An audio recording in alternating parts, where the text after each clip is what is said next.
What is up guys, and welcome back to the channel. In today's video I want to show you through chopping drum loops. Now chopping drum loops is a really fun way of finding drums to use in your beats, turning those into one shots. I really enjoy doing that. But just a quick note, if you can't be bothered doing this process, then check out SPVIDZ.com. I've got loads of drum packs on there that have got one shots ready and waiting for you to use in your latest projects. It's an instant download after purchase and it supports what I'm doing here, so I'd really appreciate it if you go and look at those. If you do want to go down the purist route, which is absolutely awesome, then I'll show you how to do that here. And what I will say is that the SP404 MK2 makes this so easy to do now. So I've got this drum loop here, and what I've done is made sure that I've cut in right to the start. And in actual fact, there is actually a little bit of dead space still at the start of this, so I'm going to go ahead and cut that out.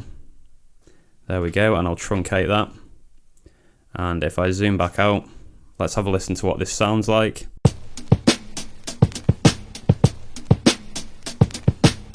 Now you can go ahead and make that loop perfectly if you want to try and help get better cuts, but I don't really think you need to do that. I think that's just like an optional thing basically. A lot of people on the old MPCs tend to do that. They tend to make a perfect loop and then use equal amounts of chops to get those perfect chops out of the drum loop. So for example, say you divide it by 8 and it gives you 8 perfectly in time chops if you've got the loop right and the tempo set right. Don't really think you need to go making it that complicated, to be honest, especially with the new chopping feature on the Mark II.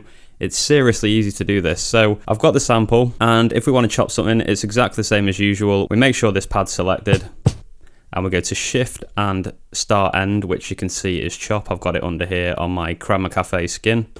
And now we're in the chopping mode. Now you don't need to touch anything here at all really. You go to Menu, and you go to Auto Mark, and you can see here time division. So if you do want to use time division, I'd suggest making a perfect loop. I'm not going to use that for this particular example. So I'm going to use the value wheel here.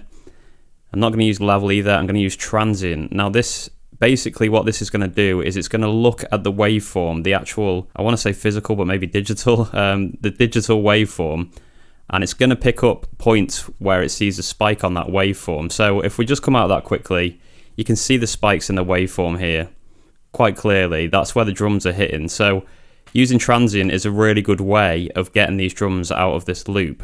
I'm going to choose hard. You can change the mode. You can do soft, mid, or hard. I'm going to go for hard because if you're listening to a drum loop, the sounds are pretty pronounced. They're quite hard themselves, so you're going to hear them very pronounced when they're hitting. So I'm going to go for a hard transient, and all I'm going to do now is just press enter, and it says current marks will be lost, continue, and I'm okay with that. Yep, so I'm going to do okay. And here we go, it's managed to put some chop marks on my loop. So let's see what this has done. Has it done a good job?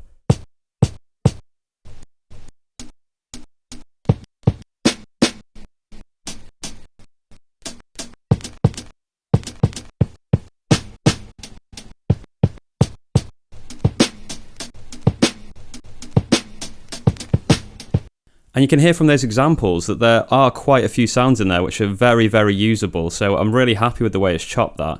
If you wanted to now, you can zoom right into all these chop marks and adjust them according to what you want. So if you want some dead space before the hi-hats, for example, to add a little bit of swing, or you want to add some dead space before your kicks and snares to add that kind of humanized feel to your drums, you can go ahead and do that. Or you can just get them right butted up to the sound where you want them to hit. A good example is this one, I think. So you hear 10 here. There's very quickly a hi-hat after it, which probably don't want, but I'm not going to go ahead and adjust that here because I can do that afterwards because it's after the sound. But that hi-hat sounds really good on 3. That snare sounds absolutely perfect. I really like the sound of that. And this kick on 10, it does sound good, but I can trim the hi-hat off later. There's another kick there with a hi-hat on it. That's a really nice kick on 14. And then at the end, because it's done the 16 chops, we've still got a load of other sort of backup kind of sound at the end that we can just leave on a pad. So what I'm going to do is do menu, assign to pad, and then we're going to go ahead and put all these on the pads and press enter to chop. Again, the Mark II is so fast at processing stuff like this, so that's already done.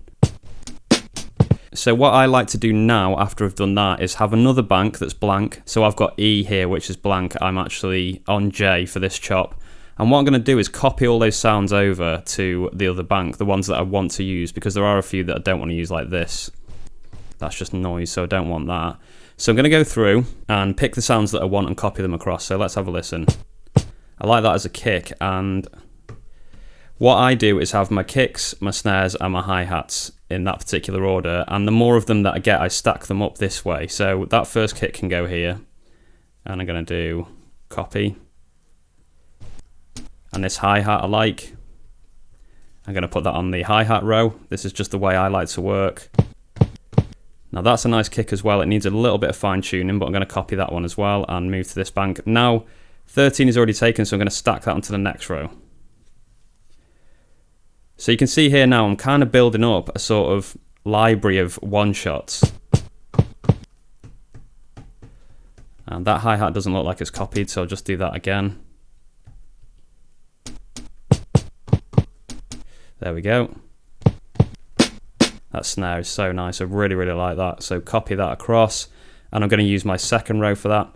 And the reason I'm doing it in this formation is just because that's the way I finger drum. So I'm just building multiple versions of that basically. That's a really nice hat because it's got a tail on it as well, which is important. So let's copy that one. Another nice hat there. Really having to come up on the hi-hats in this particular loop.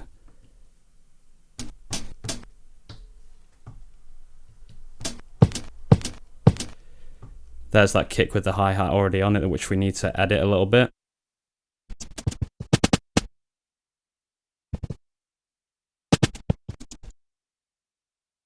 Okay, so I've gone through those 16 chops. I've got 4 kicks, 2 snares and 4 hi-hats. Now, what I'd probably do next is kind of start sorting through these and deciding which ones I like the best. So let's have a listen to these kicks.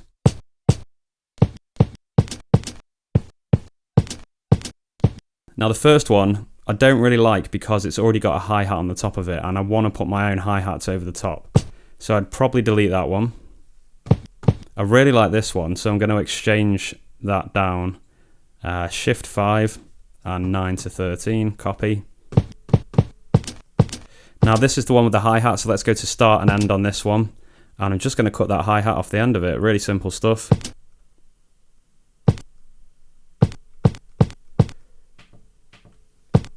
And I'm going to exchange that one down as well. And that's a really, really nice one. I think that's probably the best of the bunch, that one that I've got on pad 1 here. But the combination of these two could be good in a loop. So let's just exchange that one down. And you can hear this has got a bit of a sort of crackle at the end of it. So I'm going to use an envelope, which is shift and pitch shift. You can see underneath here it says ENV. And I'm going to put a bit of a release on that. Nothing too crazy. We just want to get rid of that click at the end. I think I can actually see that, so I think I'm going to actually have to trim the sample here because that envelope wasn't doing the job that I wanted it to do. There we go. Nice. That's cut that off and that sounds really nice. Similarly, this has got some noise on it which I don't really want, so let's go ahead and trim this a bit.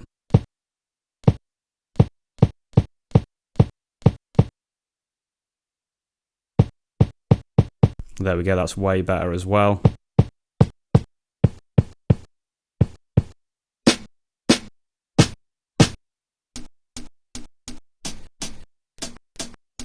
And those hi-hats, I really do seem to have got lucky with those because there's 4 very, very nice sounding hi-hats from that loop.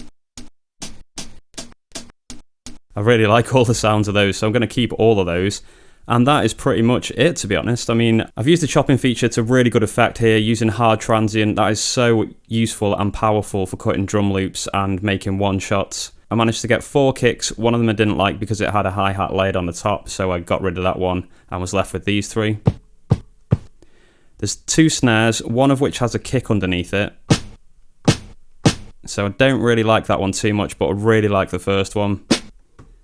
It's got a really nice crispy sound to it, and I haven't even done any effects processing on these yet, which I'm not going to do in this video, but obviously you can go ahead and add all kinds of effects to these as well, using all the effects built into the Mark II.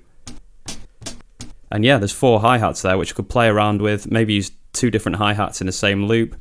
I could play around with the velocity of those over the loop. I can do so much with the hi-hats, so that's enough really for a beat, and I can just save those to my SD card, keep them in a folder, and then later on, when I need some drum sounds that are from actual drum loops, I can go and import those into my projects. So pretty simple stuff all in all, guys. I hope this video is useful. If you haven't chopped drums before, I really recommend you give it a go. I mean, I've just shown you there how easy it is, and you can get some very, very authentic sounds that have been made from proper drums into your beats without too much effort, I'd say. That chopping feature really does make light work of it. I hope this was useful, guys, and as I mentioned, if you do want to just grab some drums, head to SPVIDZ.com. I've got loads of lo-fi drum packs on there which support what I do here, and they'll be great for your next project, so go ahead and check those out. Other than that, don't forget to smash subscribe, and a thumbs up would be really appreciated as well. The past few videos really haven't performed that well on the channel, so if you could leave a comment or just leave a thumbs up or anything like that, would really, really appreciate it. Thanks for watching, guys. I'll be back with more content very, very soon. Peace!